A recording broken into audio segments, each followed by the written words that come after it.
आ गए हैं खान सर लोगों के बीच में तहलका मचाने। देख सकते हैं खान सर के मौजूदगी हो गया है आज पटना के बापू सभागार में। शिक्षक दिवस के शुभ अवसर पर यहाँ खान सर शिक्षक दिवस मना रहे हैं पटना के बापू सभागार में। और उनका एंट्री जो है देख सकते हैं किस तरह से झांसू एंट्री हो रहा है बापू सभागार में। और खान सर को सुनिए।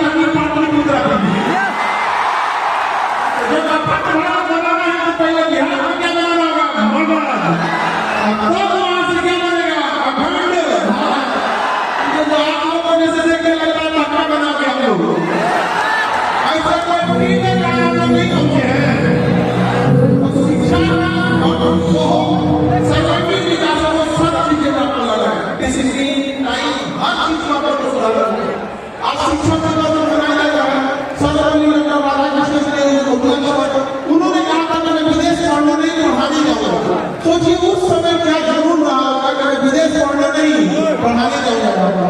और शिक्षक दिवस मनाया जाता है, शिक्षक दिवस करता है।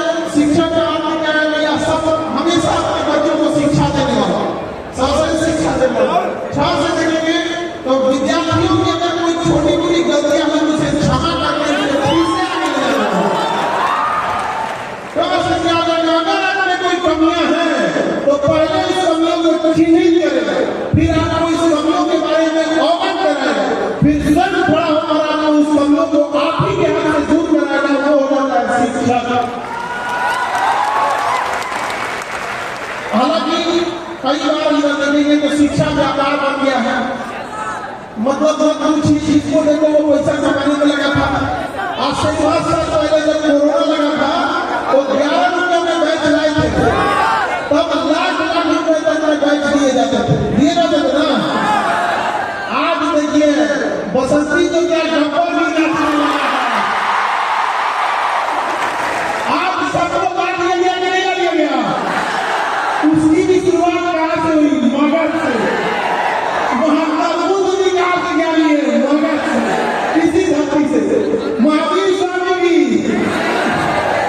महात्मा बुद्ध ने भी आंदोलन से कर दिया, महात्मा गांधी ने भी कहाँ से? यहीं से।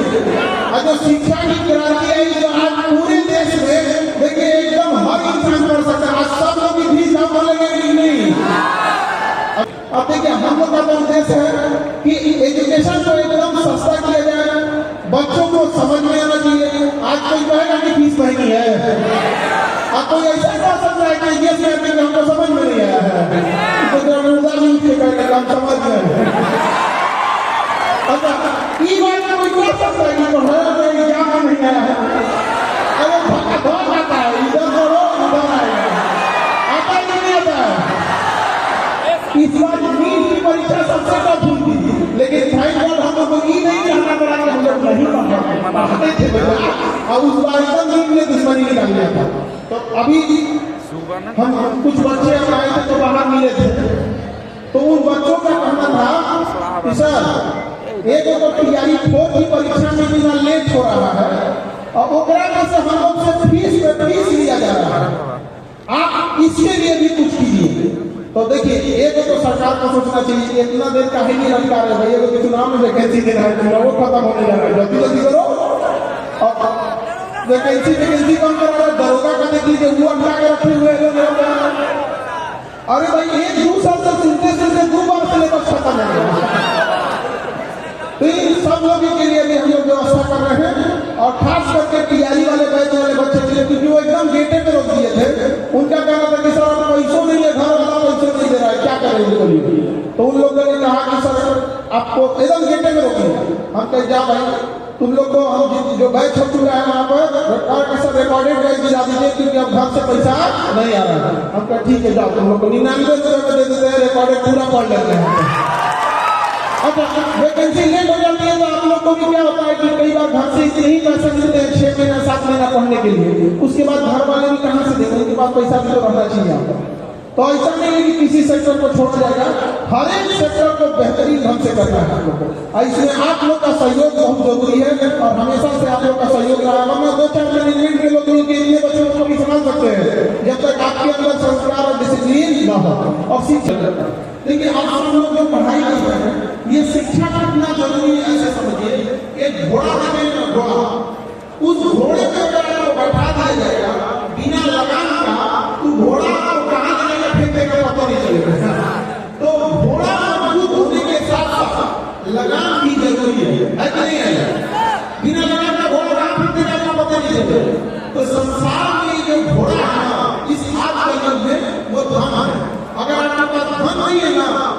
चलना मुश्किल हो जाएगा। एक समय आने के बाद आपको लगेगा 5 दिन आप अपने मकान मालिक को किराया मत दीजिएगा कि दूसरा लोग आपको होता है कि नहीं होता? तो क्या आपका शिक्षा नहीं है? क्या नहीं है? तो पैसा और घोड़ा जिसको चलाने के लिए शिक्षा रूपी लगाम चाहिए, शिक्षा रूपी लगाम। क्योंकि अगर केवल पैसा आ गया और शिक्षा नहीं रहेगा तो आप रावण की तरह अहंकारी हो जाएंगे। रावण के पास शिक्षा भी था, क्या आ गया था? अहंकार आ गया था। तो दोनों आपके अंदर जरूरी है। शिक्षा एक ऐसा चीज है कि जब आप खुशहाल रहते हैं, सब चीज से संपन्न रहते हैं, हम दौलत कामयाबी सब आ जाती है, साथ में शिक्षा हो जाता है, तो शिक्षा समृद्धि का श्रृंगार होता है।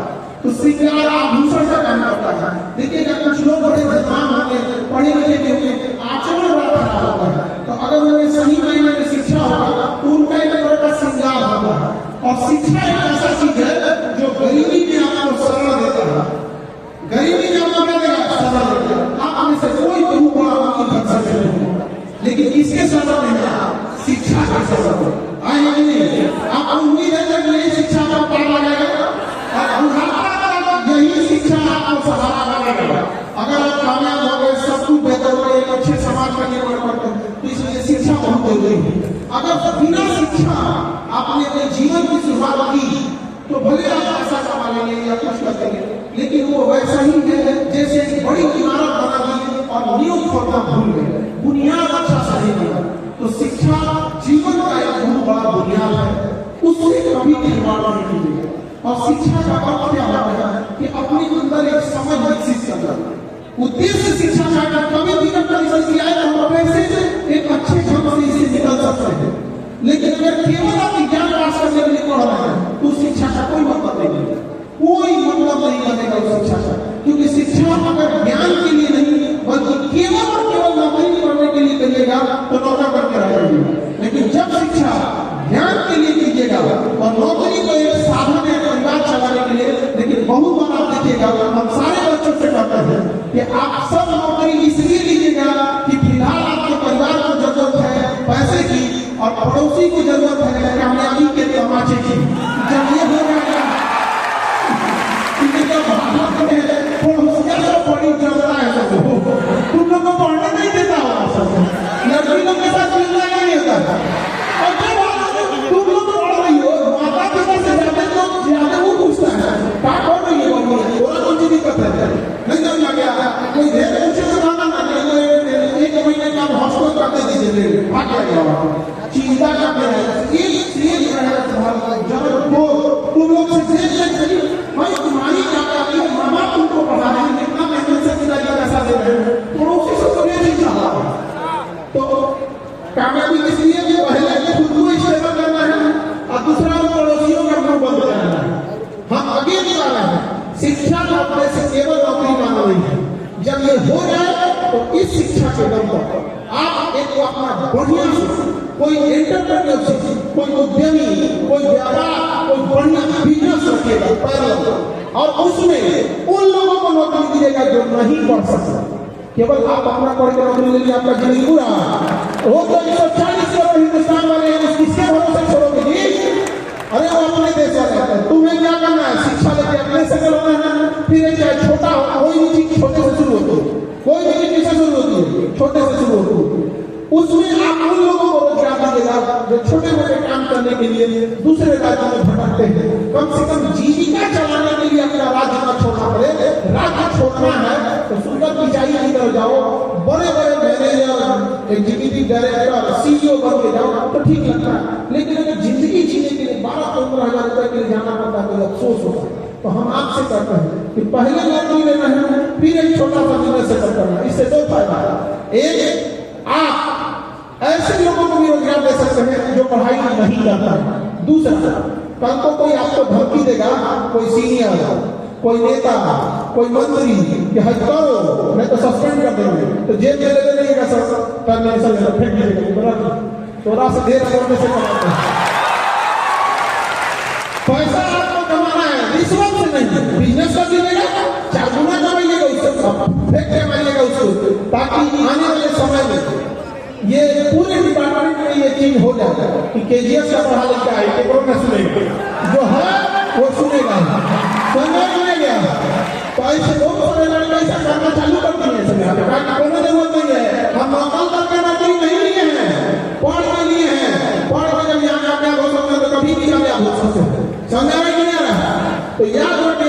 रिश्वत लेके पैसा जमाना है कि नहीं से मिलेगा? केवल नौकरी में रुक जाना है? हाँ? आगे बढ़ना है, समझ में गया? और जब हम लोग किसानों के लिए मुहिम चालू करेंगे तो आप सबसे हम वादा लेना चाहते हैं कि आप सब साथ देंगे कि नहीं देंगे? क्योंकि आप सब लोग किसान परिवार से आते हैं कि नहीं? अगर किसानों के लिए करना है कि नहीं? हम अकेले कर पाएंगे? आप सब लोग का सहयोग चाहिए।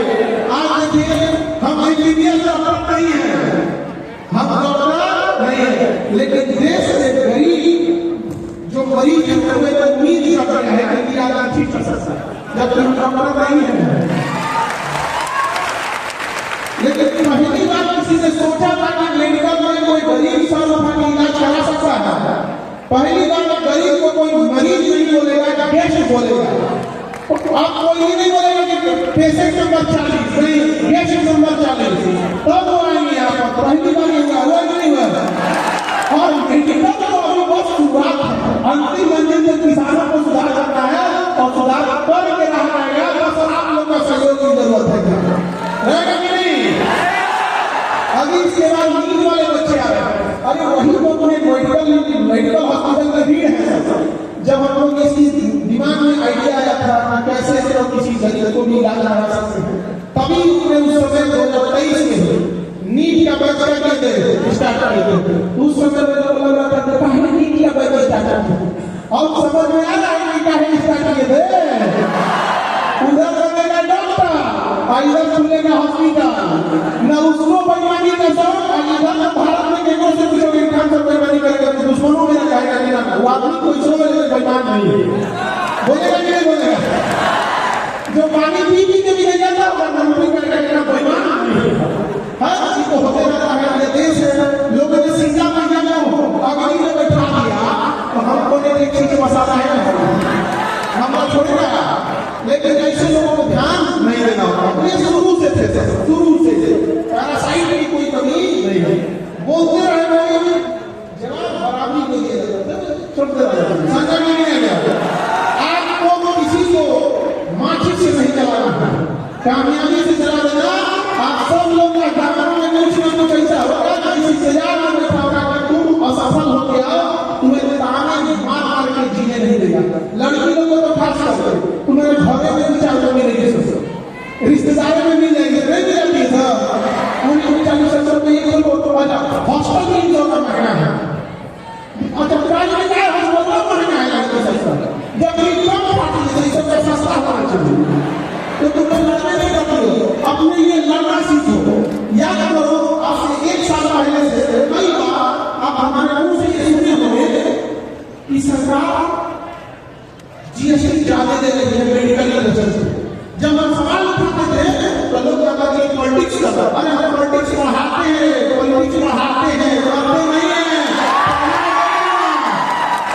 पढ़ना पड़ेगा, प्रोग्राम ऑफर दे देंगे, ऑफर पढ़ लेगा, पॉलिटिक्स बढ़ाते हैं, पढ़ के अच्छा से पॉलिटिक्स करता है। नियत हो जाने वाला है पॉलिटिक्स, और इधर चुनाव भी है, जिसको पढ़ना होगा आगे पढ़ लेंगे। तो हम लोग सवाल उठाते थे, इसलिए नहीं उठाते थे कि हम हल्ला करने का शौक है, बल्कि सवाल इसलिए उठाते थे कि जो नहीं उठा सकते हैं उनकी हम आवाज बन सके। चाहे जहां भी रहते तो लोग हमसे कहते थे पॉलिटिक्स करना है तो ये इंटरनेशनल है, ये खिलाफ हो रहा है। हमारा झुकाव न किसी जाति, न धर्म, न किसी राजनीतिक पार्टी, हमारा झुकाव सदैव रहा है तो देश से बच रहा है, दूसरों का कैसे जब हम बोलते थे कि जीएसटी महंगा है तो बहुत सारे लोगों के जैसे प्रकाश वगैरह होता है ना, तो कुछ लोगों को काट देते थे, कहते थे सर आपको डर नहीं लगता था जीएसटी को बोलने के लिए, लेकिन हमारा डर लगता है आप हमारे चैनल पे आकर बोलिए, हमारा कुछ हो जाएगा। वो काट देते थे लोग। लेकिन आप बताइए आज जीएसटी कम होगा कि नहीं हुआ? हुआ कि नहीं हुआ? तो लड़ना सीखो, मां भी अपने बच्चे को तब तक दूध नहीं दिया गया जब तक वो चिल्लाता नहीं है। ये देश तुम्हारा है, अपना अधिकार मानना नहीं, छीन के ले लो उसका अधिकार। याद रखना तुम्हारी वफादारी केवल किसके प्रति होनी चाहिए? देश के प्रति। आज जीएसटी कम हुआ नहीं हुआ, और हिंदू नहीं तो शिक्षा से 18% जीएसटी नहीं खत्म करा दिया गया तो करना है। किसी पढ़ने का अधिकार और जीने का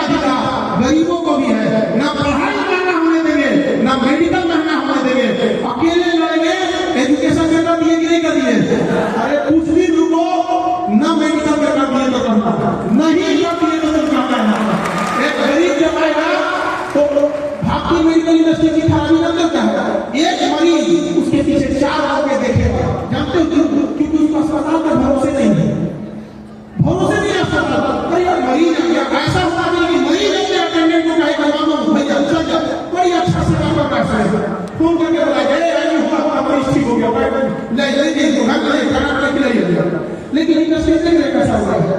तो हम जब आए तो फिर लोग मजा कर रहे हैं कि तो डॉक्टर भैया नहीं है, डॉक्टर भैया नहीं है, ई का सुधारे।